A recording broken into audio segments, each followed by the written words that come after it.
السلام عليكم ورحمة الله وبركاته. أنا أحمد وصفي وإحنا هنكمل الكورس بتاع نوت جي اس بالعربي.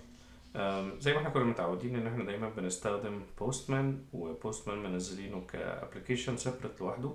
النهاردة من الحاجات اللي ممكن نبص عليها هي إن إحنا إزاي ننزل بوستمان في الفيجوال كود ونستخدمه بحيث إن إحنا نفضل في نفس الويندو ما نخرجش بره ونفضل رايحين جايين.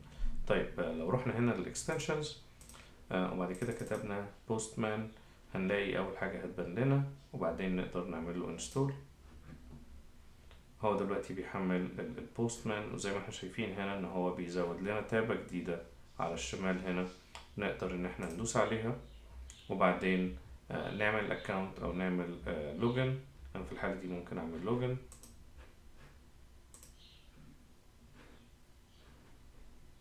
وبعد ما نخلص ونرجع تاني لبوستمان.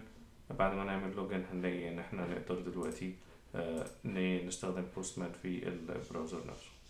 كولكشن جديدة نسميها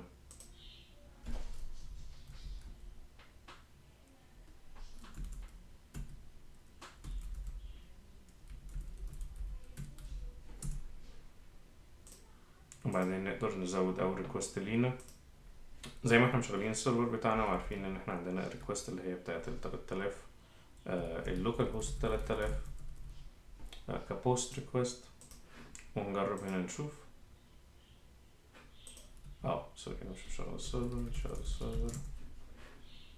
طيب زي ما احنا شايفين هنا قدرنا احنا نعمل كول من بوستمان للوكال هوست 3000، وبعد كده بنبص هنا في اللوجز على طول وبنلاقي الريسبونس بتاعنا موجود.